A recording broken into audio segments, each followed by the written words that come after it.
sound of a coffee grinder at 4:30 in the morning. Why? Why am I up at 4:30 in the morning?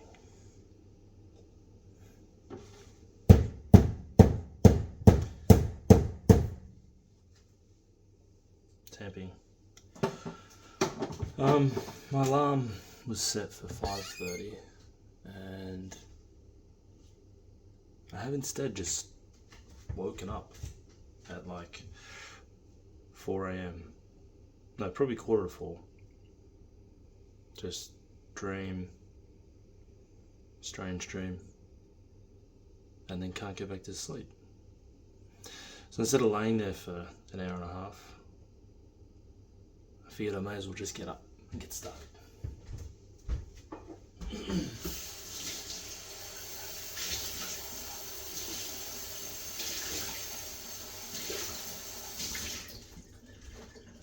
Which means make a coffee. You can't start your day without a coffee.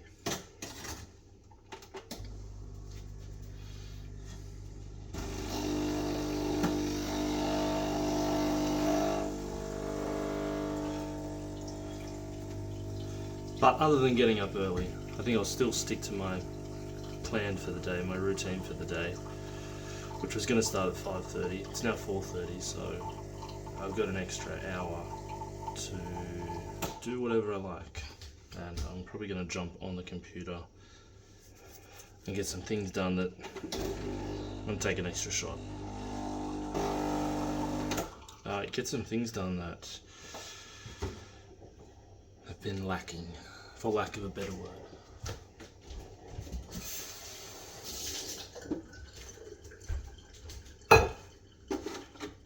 Just things I've got to catch up on. Sometimes I feel like I'm juggling. You know, you juggle too many balls at once.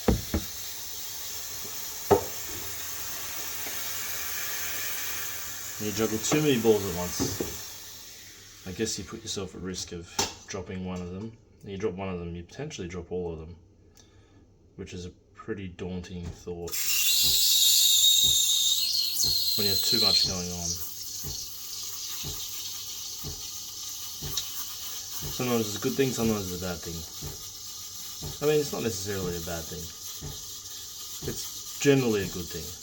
It's a good thing. Keeping busy, you know, we were made to basically do things. It's very easy these days to fall into the trap of not doing anything under the guise of having too much to do, which is, you know, in some cases can be quite false. For me, I do have lots of important stuff to get done. Between work, business, family, community, there's lots of micro tasks.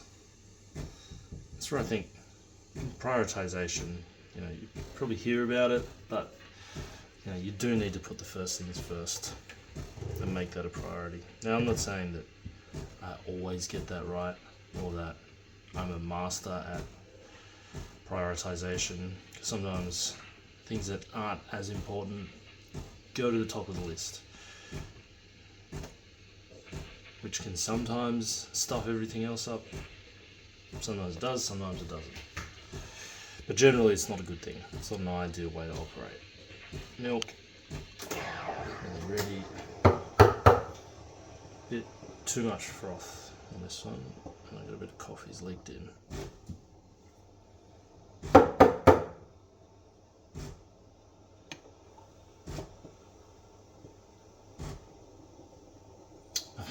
It's a pretty good looking coffee. I haven't mastered the coffee art yet, but we'll get there one day. Not a priority. Coffee ready? I'm gonna go sit down. 6:30 a.m. now on the commute. This is a regular commute.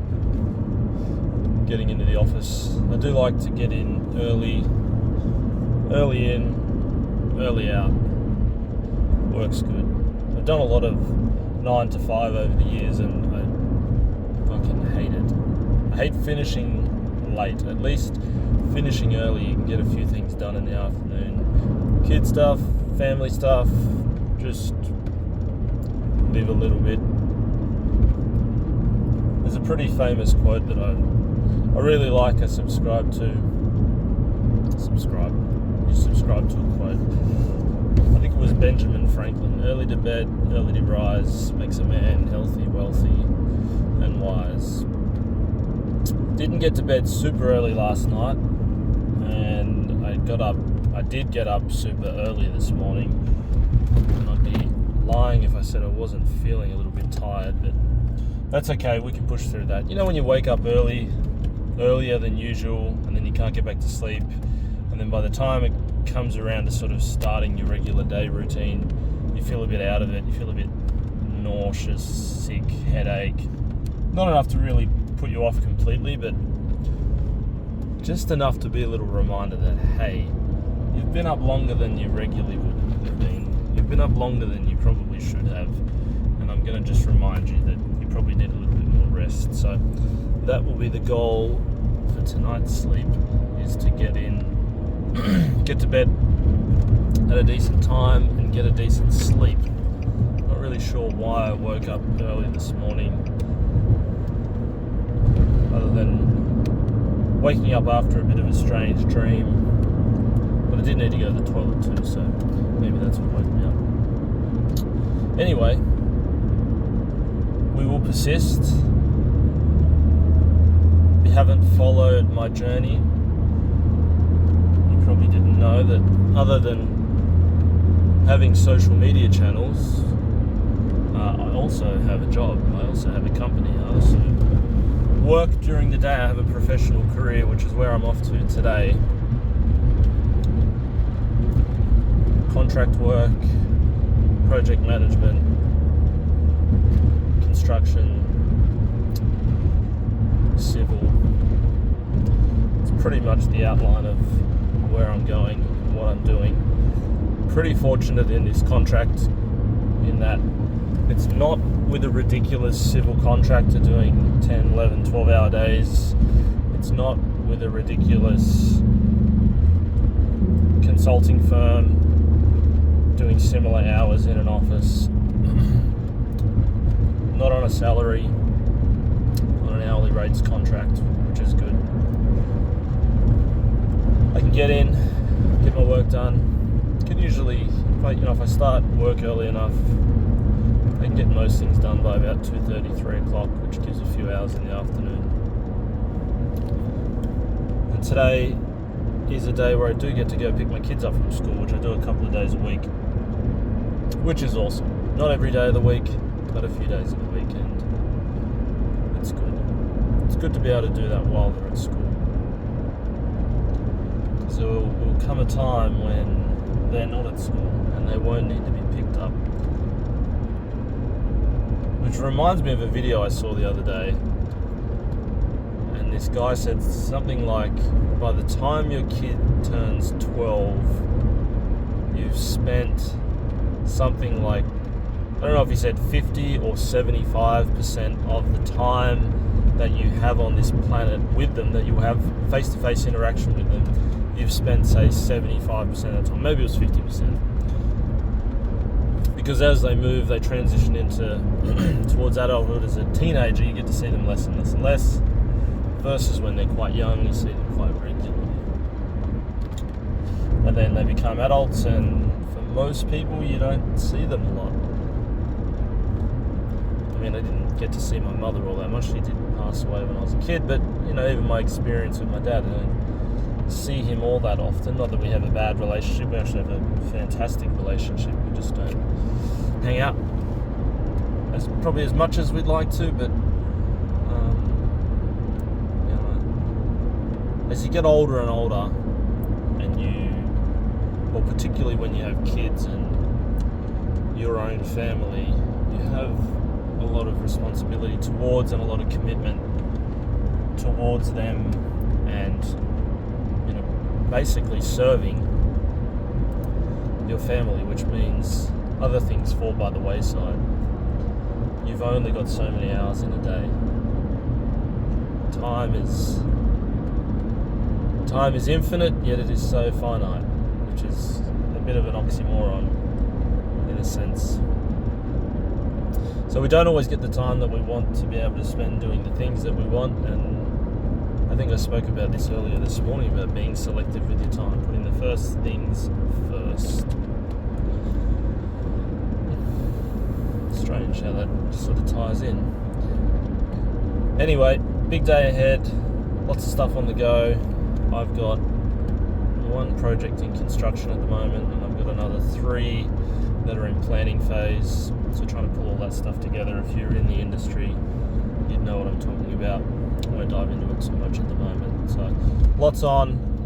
EKO, as we used to call it, where I used to work. EKO, early knockoff today, 2:30. Pick the kids up by 3. Enjoy the afternoon. Kabaka tonight. I possibly won't go. I think my missus will go. We tend to just go tic-tac between us, one or the other, and then the other one can stay home with baby, so probably won't be me tonight, but that's okay.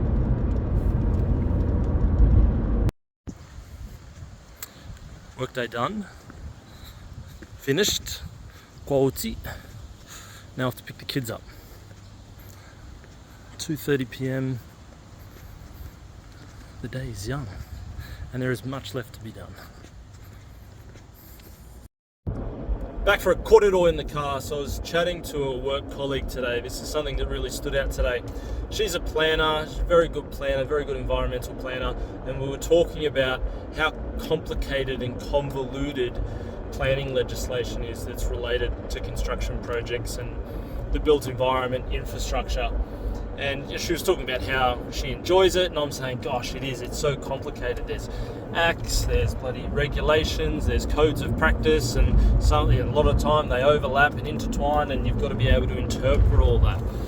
They're individually, they're very black and white, but when they cross over is when it gets a bit tricky. And for me as a project manager, I kind of sit back and I have to rely on these people, the technical experts, the specialists, the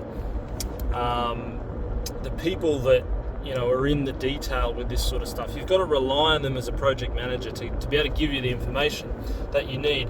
And she said something like, I really enjoy it, and I enjoy connecting all the dots, connecting all the information, because it's this web. And then she said something like, and I don't have to talk to too many people during the day, whereas me, I'm pretty much on the phone all day, and if I'm not on the phone, I'm usually at someone else's desk talking. And it really made that distinction clear around project management. If you're a project manager, you've got to rely on these technical experts, the subject matter experts, the people that have the information. You want to rely on them to be able to connect all the technical dots, and it's your job as a project manager to be able to connect them as individuals, connect them as people, so that the overlay of the legislative framework sits with a particular person that understands that really well, but they're able to feed that information across to a design person who has to read and interpret and apply different design standards and building codes and all the rest of it, and sort of vice versa as well. Then there's all these different elements in that space that you have to deal with. And as a project manager, I've written about this and spoken about this before actually, it can be very difficult to not jump back into that space, especially if that's where you've come from. If you have a technical background, you probably will and you've got the right skill set, you probably will make a great project manager. But sometimes it can be very difficult to try and stay hands off, because you can just jump in. I know I can do that, I know I can get that done really quick, but it's not your job anymore. You've really got to draw the line between the technical roles, which you're no longer part of, although you need to have a good understanding of it. You're not there to do that scope of work. That doesn't sit on your plate anymore. You've got to connect the people and make sure that they're talking, and make sure that there's consistency between their domain of work, and that the crossovers are all marrying up to be able to deliver a project successfully. So it was just a good little reminder in the back of my head while we were talking about this, and what a Well, it's 7:30, so what's that, 12, 13, 14, 15 hours since this morning's first video at 4:30. And I'm sitting out the back, and it is calm and tranquil. Watching my daughters run around in the backyard. Here one comes now. It's overcast, it's warm, there's a light breeze. It's a similar sort of calmness. Where's he potty? No, swing. She wants to go on the swing. Oh. Swing's broken.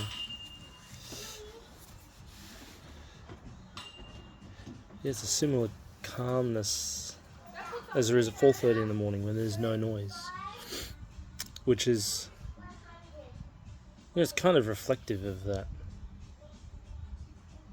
cycle of moving from calmness to chaos, and moving in and moving out, and good weather, bad weather, ebbs and flows, tides coming in, going out, day, night. And it's a good reminder, I think, that chaos doesn't last that long. It's a better way to say that. Chaos isn't perpetual. Calmness might take some time, might take longer to come than you would like, but chaos will not persist forever. But you have to persist forever to get back to that neutral state, that calm state. And where I am now is pretty reflective.